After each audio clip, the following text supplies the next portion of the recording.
I have with me Dr. Francis Knight, who's an expert on religion at the end of the 19th century and on the various people who were deeply involved or in religion or who have an important religious dimension to their lives.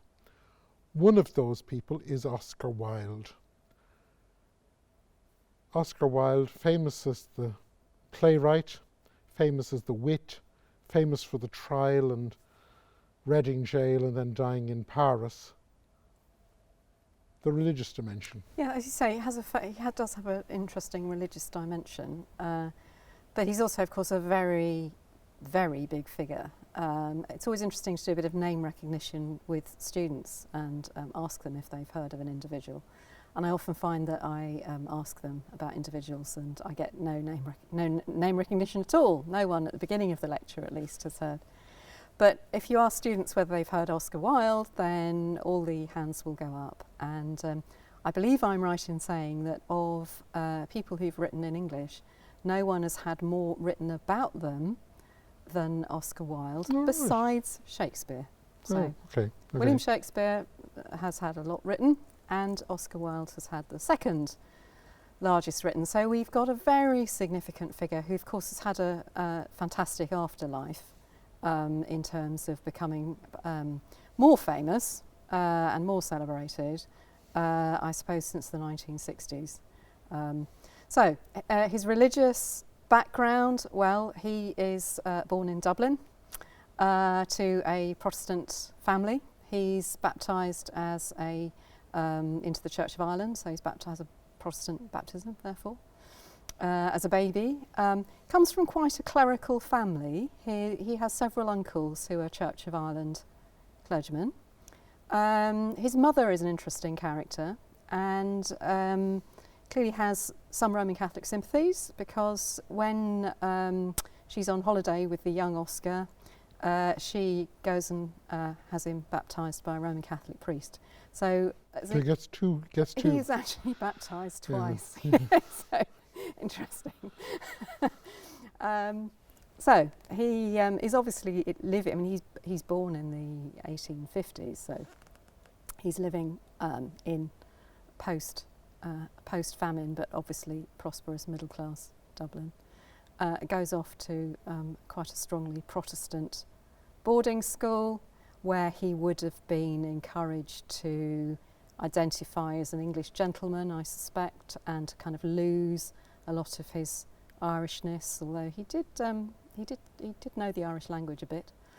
Then studies at Trinity College, Dublin, and then goes to Oxford. So he has extremely good education. He's obviously a highly intelligent guy who benefits from an extremely good education, and is, that education involves the classics. So he's obviously interested in ancient Greece and Rome. It involves theology, it involves history, it involves literature. So he has a huge amount of resources to draw on, and obviously that shapes his interest in religion, not just Christianity, but religion per se. He's interested in the pull of Catholicism is clearly something that's always there. He perhaps might have converted to Catholicism sooner than he did. He converts on his deathbed, of course, this is perhaps quite well known.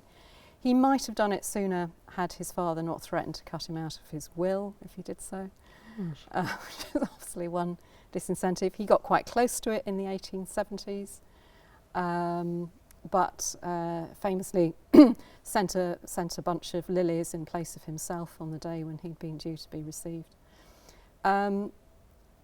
I think in terms of the interest in Wilde as a religious figure, we need to look at him post-trial, post his fall, so the period after 1895, when he is, as is well known, sentenced to 2 years hard labour for gross indecency, male homosexuality having been criminalised in 1885. He's one of the most high-profile victims of that change in the law. And so there he is in Reading Jail, writing two works actually, which are have a very interesting theological content. So the first one, of course, is the poem "The Ballad of Reading Jail," which is about it's actually based on a reality that he saw, another convict who was sentenced to death, and it is kind of saturated in crucifixion and Christ imagery. It's looking at this poor fellow who's due to be hanged and then cast into a quicklime grave, and making parallels with Christ. So you can see the theological ideas that Wilde was exploring in that.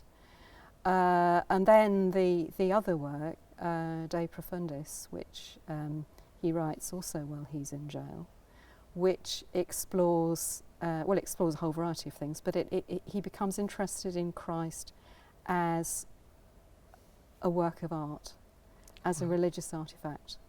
And he expresses the idea that we become influenced by Christ, not necessarily by his teachings, but just by being in his presence. And the theological idea associated with the incarnation is obviously very clearly there. And also there's an awful lot of stuff about forgiveness, because he's working through his intense anger with Lord Alfred Douglas. And of course, a lot of people mightn't pick up the cue. De Profundis is the first words of a psalm. Out of the depths I cry to you, O Lord.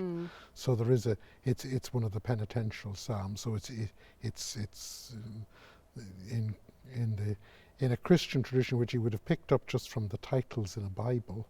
It is a plea for mercy.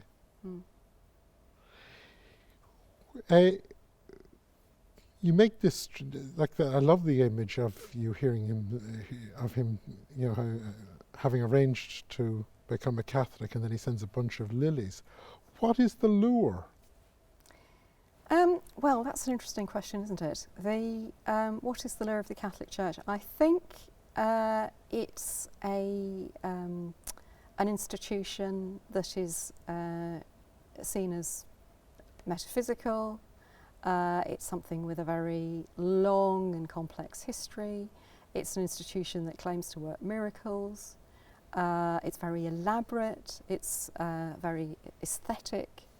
It's not. I think we need to understand that he is attracted to a very broad sense of the culture of Catholicism, not Catholic doctrine specifically. I think some people have misinterpreted the movement towards Catholicism as some desire for kind of absolute truth.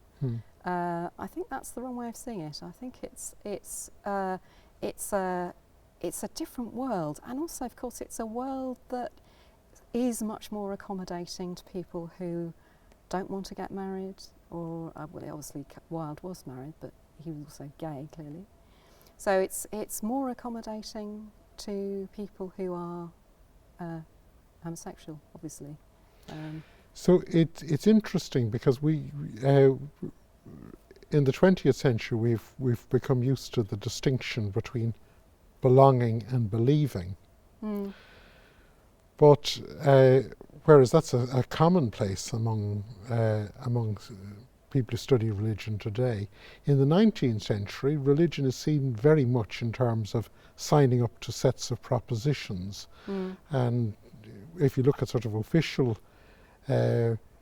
statements of any of the churches, they tend to be, here's a set of our beliefs, and these beliefs are true because we prove them in a different way, and then you get yourself into truth if you tick the box and say, I accept.